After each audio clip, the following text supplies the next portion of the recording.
जायखिजाया राहायै 125 mm बिल हिसाबै जेनबोबाय बे मार्क्स इलेक्सन होनाय जादों माने फिक्सआव नुजासिनाय थाब मोनसिननाय बेफोरखौ रायजोगिरिया मोजां नङा बे दैदेनगिरिया जेबो मावनो हायाखै होननानै 125 mm बिला थाबैनो खौसेथि सान्थिनि गेजेरजों जय बर' हारिनि थारैनो नोंथांमोननि गेजेरावहाय गोबां मोनसे आपडेटखौ आङो होनो सानबाय थादोंमोन मैया नोंथांमोना नुबाय UPPLनि 17थि बिथांमोना गायसनथि सान हिसाबै फालिनाय जाबाय बिथांमोना गावनि गोबां जिल्लाफ्राव बिथांमोना गोबां अखा हादोंब्लाबो अखाखौ नेवसिगारनानैब्लाबो बिथांमोना साक्सेस खालामबाय बेजों लोगोसेयैनो जों नुबाय कि BTCनि आगयनि बारग'सिब प्रमद बर' सारा दा बिथाङा एक्जिस्टिं रायजो सभानि MP हिसाबै बिथाङा रायजो सभायावहाय गोबां माखासे बाथ्राफोरखौ दिनै बिथाङा दिनै पुटआप खालामबाय गोबां बाथ्राफोरखौ बिथाङा डिमान्ड खालामबाय आरो बेजों लोगोसे जों नुदों बिथाङा अहर जाय समनिफ्राय बिथाङा रायजो सभानि MP जादों बेनिफ्रायनो बिथाङा खुनु मोनसे थाद'नाय गैयै बिथाङा खुनु मोनसे थाद'आबालानो दिनै बिथाङा अहर मोनसे खामानि मावगासिनो दङ जाय खामानिया जाहैबाय मा जायखिजाया राहायै 125 mm बिलखौ पास खालामनानै जोंनि BTCआव एबा जोंनि बै नर्थ इस्टआव थानाय जेसेबांनाखि 6 शेड्युलफोर दङ जाय जायगायावहाय बे एप्लिकेबल स' बैफोर जायगायाव माखासे 6 शेड्युलफ्राव जोंनाव बे इमप्लिमेन्ट जायो आरो माखासे पावार एन्ड फांसना मर अट'नमिखौ जों मोननो हायो बेनि माखासे खामानिखौ मावफुंनो थाखाय बिथाङा दिनै गोबां दैदेनगिरिफोर लोगो हमबाय नोंथाङा नुबाय थादों आरो बिथांमोनजों डिसकासन खालामनाय सावरायनाय माने गोजौ थाखोनि दैदेनगिरिफोर बिथांमोनजों सोरजों रायलायोब्ला बिला पास जागोन सोरजों माबा मोनसे जगाजग थायोबा माने गोरलैयैनो बिलखौ पास खालामनो हागोन जाय 2019आव लाबोदोंमोन 125 mm बिलखौहाय दा बेखौ जुदि लाबोनो हायोबा BTCआ मर पावार जागोन आरो बेवहाय गोबां जुदि पावार फैयोब्ला जोङो मिथिगौ स्टेट गभर्नमेन्टनिफ्राय जुदि दा फान्ड फैयो थिग बिदिनो सेन्ट्रेल गभर्नमेन्टनिफ्राय बाहाय डाइरेक्टलि इनडाइरेक्टलि नङा इनडाइरेक्टलिबा जों स्टेट गभर्नमेन्टआव हगारो स्टेट गभर्नमेन्टनिफ्राय जोंनि BTCआव फैगोन दा डाइरेक्टलि जायोबा सेन्ट्रेल गभर्नमेन्टनिफ्राय जे जोंनि BTCआव अलरेडि मोनसे डाइरेक्ट फान्डा हरनाय जागोन दा बैफोर माखासे पलिसिफोरखौ मोनफुंनायनि खाथिरावहाय दिनै जों मानिनांगोन प्रमद बर'आ माने थाद'नाय गैयै गोबां खामानि मावगासिनो दङ आरो नोंगौ गोबां मानसिफ्रा दिनै बुङो प्रमद बर' सार आरो हारामा महिलारि सारनि गेजेराव गोबां फारागथि दं गोबां डिफारेन्स दं बिथांमोननि लिडारगिरि खामानि मावनायाव गोबां डिफारेन्स दं नोंगौ बाथ्राया सैथो बाथ्रा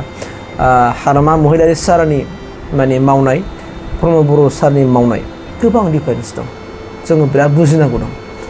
जाय खामानिखौ जोङो सर्टकाट मावनो हाया जाय खामानिखौ सर्टकाट मावोबा गोबां माखासे खहा गोनां जायो दा सर्टकाट खामानि मावोब्ला बै सर्टकाट खामानि मावनायखौ नुयो माने रायजो राजाफ्रा बांसिन लुबैयो थारमाने फिक्साराव थाब नुसिननाय खामानिखौ मावजानो रायजो राजाफ्रा बांसिन लुबैयो खिन्थु बे फिक्साराव थाब मावजानाय खामानिखौ मावोबा उनाव सरकाराव माखासे गोहो माने खहा गोग्लैयो खिन्थु बेखौ जोङो इनभिजिबल टाइपै जुदि जोङो एसे लेन्डि प्रसेसै जुदि जों बेखौ माने मावफुंनो लायोब्ला बेवहाय सरकाराबो जोंनो खहा जाया खिन्थु बै माखासे एसे दिगलियायै जुदि एसे गोलावै खामानि मावनो लायोबा प्रसेसजों थांनो नागिरोबा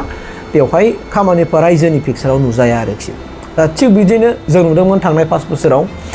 जेरैबायदि दा UPPLआ माने सरकार सालायदोंमोन प्रमद बर'नि माने नेतृत्वआवहाय बिथाङा गोबां माखासे प्लेनफोर लादोंमोन गोबां पलिसिफोर लादोंमोन गोबां माखासे मिशन भिजनफोर लानानै खामानि मावदोंमोन जाय मिशन भिजनखौ लानानै दिनै इन्डियानि प्राइम मिनिस्टार नरेन्द्र मदिया मावगासिनो दिनै आसामनि चिफ मिनिस्टाराबो माने मावगासिनो थिग बिदिनो BTRआवबो बै समाव प्रमद बर' साराबो माखासे मिशन भिजनफोर लानानै खामानि मावनो थांखि लादोंमोन नाथाय दुखुनांथाव बाथ्रा बिथांनि बै थांखि लानाय मिशन भिजन लानानै जेरैबायदि बिथाङा BTCखौ जौगाहोनायनि माखासे प्लेन पलिसि लादोंमोन बेखौ रायजो राजाफ्रा बुजियाखिसै आरो बेखौ माने गोलावद्राय जागोसानै बै खामानिफ्रा रायजो राजाफोरनि मेगनाव पिक्साराव नुजानाय जायैखाय रायजो राजाफ्रा बेखौ मोजां मोनाखिसै आरो मोजां मोननायनि जाउनाव दिनै प्रमद बर'आ जेननो बायदि जानानै फैबाय दिनैबो जों नुदों कि दिनै जों बिथाङा सासे आं बुङोबा बांद्राय बुंनाय जानाय नङा प्रमद बर' सारा दिनै सेन्ट्रेल लेभेलनि सासे बिथाङा जयग'था दैदेनगिरि सेन्ट्रेल लेभेलाव जयग'था दैदेनगिरि जानायनि प्रमद बर'नाव माखासे पावार दं बिनि जाय बिबेक बिनि जाय मेलेम बे जाय थिंकिंजों जाय साननायजों जाय पलिसिफोरखौ लानानै खामानि मावो बिनाव सेन्ट्रेल लेभेलनि लिडारगिरि जानाय जयग'था दं सोरनाव प्रमद बर' सारनाव खिन्थु आं नुयो खिन्थु प्रमद बर' जोङो ओरै हारामा सारनाव रुजुयोबा बेवहाय मिलायनाय नङा आरोखि बिथांनि माखासे स्पिचफोरखौबो नाय नों प्रमद बर' सारनि स्पिचखौ कम्पेयार खालाम हाग्रामा सारजों हाग्रामा सारनि स्पिचखौ कम्पेयार खालाम प्रमद बर'जों गोबां दिफारेन्स दङ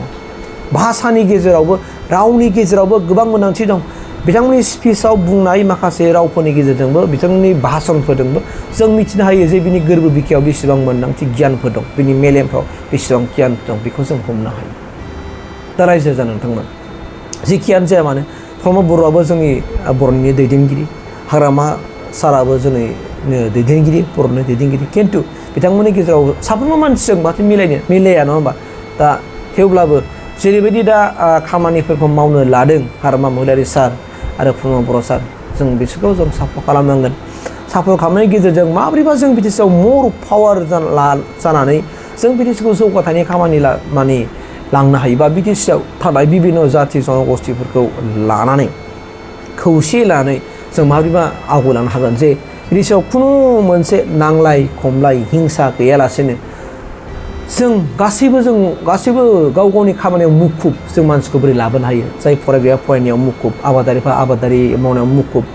बिजनेसमेनफ्रा बिजनेस मावनायाव मुखुब बेफोरबायदि जों माबोरै खालामनो हायो जों बेनि पलिसिफोरखौ दानि बिटिसि गभर्नमेन्टआ लानांगोन बा जोंनि बिटिसिनि दैदेनगिरिफ्रा लानांगोन जेरै दा जों नुदों खिन्थु प्रमद बर'आ दिनैसिमबो थाद'आखै दे बिथांनि इलेक्सन जेननाया बेखौ माखासे लेसनसो होनाय जादों लेसन होदों बेखौ जे बिथांमोना जे थांनाय 2020नि इलेक्सनाव बिथांमोना बिजेपिजों एलायन्स जानानै देरहाबाय नै दा बिजेपि एक्सट्रासा गेलेजोब्बाय बिसोराबो जेनबोबाय बे माखासे लेसन होनाय जादों ओंखायनो आं दहाय होनना बुंदों सर्टकाट जाय दैदेनगिरिया खामानि मावो माने फिक्साव नुजासिनाय थाब मोनसिननाय बेफोरखौ रायजो राजाफ्रा मोजां मोनो माने आरो जाय दिगलिया प्रसेसजों मावो पाब्लिकनि नोजोराव जायफोर खामानिफ्रा थाब माने नुजाया दा बैफोरबायदि खामानिखौ माने रायजो राजाफ्रा मोजां मोना आरोखि आरो बेखौनो बुंगोन बे दैदेनगिरिया मोजां नङा बे दैदेनगिरिया जेबो मावनो हायाखै होननानै सोंखारिनाय खामानियाबो फैया नङा फैयो दा बेनिखायनो आं नोंथांमोननि गेजेराव बेखौनो बुंगोन कि सोरबा दैदेनगिरिखौथ' जोङो माखासे बखिनो हाया जास्ट जों समाल'सना खालामनो हायो बिथांमोननि मावनायनि माखासे आदब टेकनिकफोरखौ लानानै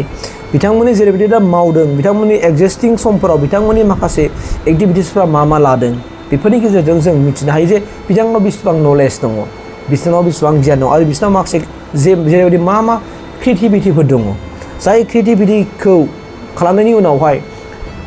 डेभेलप जागोन ना लस जागोन बेफोरनि गोबां माखासे पलिसिफोरखौ जों नुनो हायो रायजो राजाफोरा दा बेनिखायनो आं नोंथांमोनखौ बेबायदि खावलायबाय हप जे आं आसा खालामो थाबैनो जोंनि नर्थ इस्टखौ बेस खालामनानै जायफोर 6 सिडुलावहाय एप्लिकेबल जाथावथाव बैफोर माखासे 125 एमेन्डमेन्ट बिला थाबैनो इमप्लिमेन्टेसन जाथों आरो बिटिसिआ मर पावार जाथों बे बिटिसिआनो जा आरो बिटिआरआनो जा आरो बेजों लोगोसे जोंनि गायसनगिरि एनडिएफबिनि आफादगिरि रन्जन दैमारि सारा थाबैनो जोबथेसालिनिफ्राय उदां अख्राङाव फैथों आरो बिथांखौ इसोरा सापर्ट खालामदों बिथांखौबो इसोरा माने जोंनि बिटिसिआवहाय रायजो राजाफोरखौ सिबिनो रायजो राजाफोरनो खामानि मावनो थाखाय सुजुग आरो सुबिदाखौ होथों बेनिखायनो बिथांनि बेल अर्डार आरो बिथांनि जामिन बा बिथांनि केसा टटेलि जोबनायनि जायनाखि खामानिखौ इसोरा थाबैनो नायनानै हरथों बिनि लेखाफोरखौ बदला खिथानानै होथों आं बेखिनि आसा मिजिं लानानै आरो जोंनि गासैबो बिटिसिनि दैदेनगिरि हाग्रामा सारानो जा प्रमद सारानो जा जायखिजाया राहायै जोंनि रायजो राजाफोरखौ माने जौगानायनि थाखाय खामानि मावनो हाथों खौसेथि सान्थिनि गेजेरजों जों बारहोलांनो हाथों आं बेखौनो बुंनानै भिडिअखौ बेयावनो फोजोबबाय गोजोन्थों।